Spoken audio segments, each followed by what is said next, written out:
Parafraseando a Carl Gustav Jung, al final nuestro inconsciente es más auténtico que nuestra parte consciente y termina influyendo más en nosotros de lo que creemos. En nuestras decisiones, en nuestro actuar, el inconsciente juega un papel muy protagónico. Muchas personas suelen socavar sus propias agendas y para su frustración y sorpresas, al final están tomando decisiones irracionales, experimentando bloqueos mentales, incluso padeciendo aflicciones físicas. ¿Qué es esto? ¿Qué es lo que sucede? Es como si un sometimiento extraño tomara el control haciéndolos lejanos a sus metas, a sus alegrías y a su verdadero yo, y acosados por ese sentimiento, por ese autosabotaje. Estos individuos se sienten como Sísifo, sin poder alcanzar algo, sin lograr sus metas, a veces sin siquiera poder levantarse de sus camas porque ya no existe la vitalidad de antes. Pero, ¿por qué sucede este autosabotaje? Vayamos por una ruta en lo más profundo de nuestra conciencia y echemos luz a este asunto escondido en las sombras de nuestro subconsciente. Bienvenido a un nuevo video, compañero. En esta ocasión haremos un recorrido por el legado de Carl Jung y encontraremos la forma de superar a un portento muy extendido, el autosabotaje. Mantente atento para edificar tu ser. No olvides suscribirte y activar la campana de notificaciones para más lecciones enriquecedoras. Sin más dilación, comencemos. Recuerda por favor quedarte hasta el final y dejar un buen like. Primero, ¿por qué parece que arruinamos nuestros planes sin razón aparente? ¿Por qué existe esa dejadez, este sometimiento? El médico psiquiatra y el psicólogo Carl Gustav Jung dio una respuesta plausible a estas incógnitas. Logró tomar cierta conciencia de una parte de la psique humana que denominó la sombra. ¿Qué es la sombra? ¿Podemos verla? No exactamente. La sombra es un recipiente psicológico dentro del ámbito del inconsciente, ubicado en el erebo de nuestro psique. En este sitio la luz de nuestra conciencia no llega a iluminar y guardamos nuestros rasgos indeseables. Puede haber varias razones por las cuales ocultamos ciertos tópicos no deseados debajo ese manto oscuro. Quizás a nuestros padres no les gusten o no se ajustan a la normalidad social, o tal vez la vida nos ha enseñado que nos llevan a sufrir y por eso reprimimos estos rasgos. Al exiliarlos a ese territorio de la psique, excluyéndolos de nuestro ser aunque sean parte de nosotros, ocurre una erosión. ¿Por qué? Porque la represión de aspectos no deseados de nosotros mismos no resuelve el problema. De hecho, genera desastres, dado que estos aspectos ocultos cobran su propia vida moviéndose en ese exilio, y aquí es donde empieza el autosabotaje. Las partes contenidas de la personalidad se rebelan contra nuestra parte consciente. Emergen desde las profundidades de la sombra y entramos en conflicto contra nosotros mismos, sin siquiera saber contra qué luchamos exactamente. Por fortuna, hay métodos para detener ese autosabotaje. Número 2.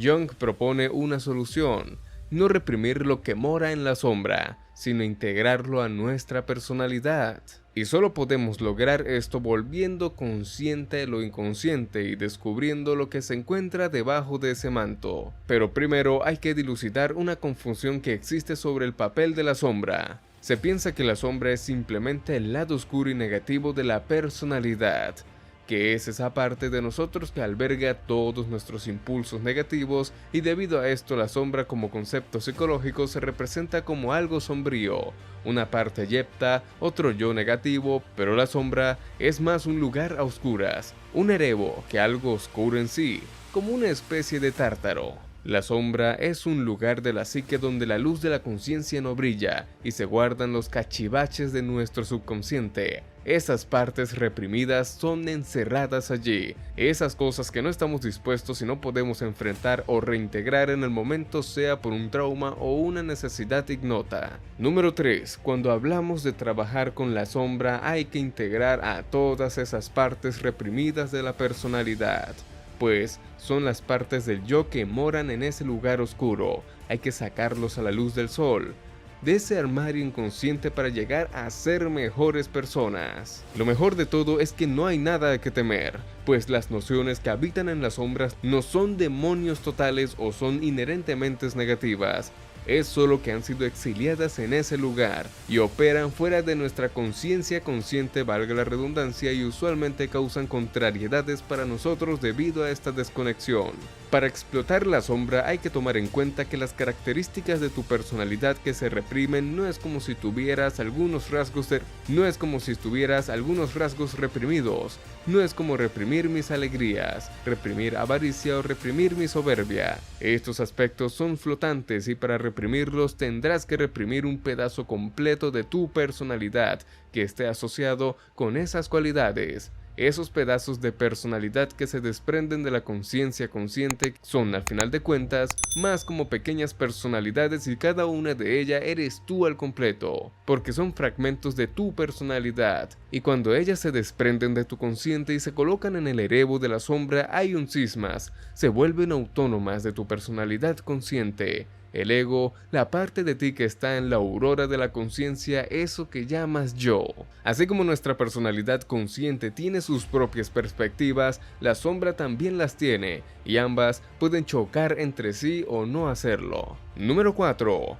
Cuando hay un choque entre uno o más aspectos de la sombra con los que tu consciente puede causar bastantes tormentas internas y una sensación de resistencia o beligerancia contigo mismo. Puedes resistir a tus aspectos de la sombra y sus posturas cuando te dedicas a la procrastinación y al autosabotaje, impidiendo hacer cambios positivos en tu vida. Veamos un ejemplo de cómo los aspectos de la sombra inspirados por el autosabotaje pueden repercutir en la vida de alguien. Un individuo se identifica con la soledad absoluta y quiere emprender un negocio, y se identifica con la vida del campo porque ese modo de vida neutraliza la interacción con otros individuos. Este individuo cree conscientemente que esto es lo que desea. A pesar de que la idea de la autosuficiencia es practicable, él socava repetidamente el progreso que logra. Le ofrecen la oportunidad de comprar un terreno no tan caro, pero él lo rechaza por una razón sin concreción o logra atraer a bastantes seguidores a su blog de estilo de vida que tiene mucho potencial. Y aún así, prefiere dejar de publicar sin poder explicar su decisión con estructura. Desde la visión del ego, la manera en que se ve conscientemente a sí mismo y deriva en lo que quiere y necesita produce que sus decisiones no tengan sentido. Después de todo, se identifica como un lobo estepario, solitario, y ha soñado durante años con lograr ser independiente y alejado del Grey. Pero al presentarse sus sueños frente a él, para hacerlos realidad, ponen un obstáculo en el camino que no se puede explicar. Parece como si algo lo retuviera. Esto toma el control sin consulta y arrastra con lo que ha concretado los esfuerzos del ego y se va sin rastro, sin dejar un racionamiento sólido de ese autosabotaje. El huésped ignoto prevalece y el individuo sabe que algo sucede en el erebo, pero no puede identificar qué es, dado que está más allá de su hacimiento consciente y mientras no logre encender la lumbre, la sombra lo gobernará subrepticiamente. Número 5. ¿Cómo podemos solucionar el autosabotaje? ¿Es posible? Sí que lo es, y la solución emana de un aspecto de la sombra con una necesidad insatisfecha y es directo y certero. Reconocer las necesidades y agendas de tu personalidad consciente y lo mismo, pero al contrario, los aspectos de la sombra.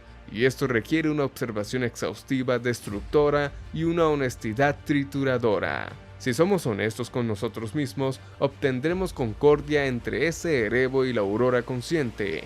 Si aquel hombre del ejemplo se sincera consigo mismo, se dará cuenta por sí mismo de sus falencias y del sentido de pertenencia. Solo tiene que estar dispuesto a abrazar los aspectos, admitirlos, y cuando lo haga se dará cuenta de que esta necesidad es su papel como personalidad consciente.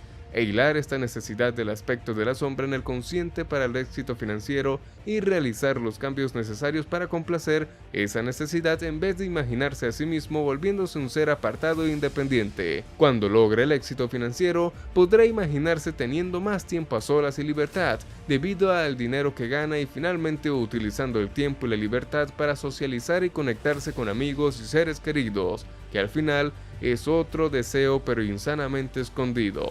¿Ves cómo la solución es satisfacer las necesidades del aspecto de la sombra y hacerlo concordar con el consciente? Así es como el aspecto de la sombra no interviene para sabotear metas y la tranquilidad del consciente. Hay que crear conciencia del inconsciente, por decirlo de alguna manera. Ahí decide la paz y la clave contra el autosabotaje. Como lo dijo el señor Carl Gustav Jung, sé consciente de tu sombra para que no seas inconsciente al dominio que ésta produce sobre ti. Concienticémonos sobre ese erebo que reside en nosotros, para despojarnos de su dominio absoluto y poder comprender la aurora. Con esta reflexión hemos llegado al final del video. ¿Qué tal te ha parecido este viaje descubridor de la sombra? ¿Qué opinas de las ideas de Jung? Déjanos tus discernimientos en los comentarios, dale like y suscríbete al canal y activa la campana de notificaciones para más lecciones similares, y comparte para que más personas obtengan sabiduría y conciencia sobre su inconsciencia. Recuerda ser honesto contigo mismo, puede ser duro y demoledor, pero al final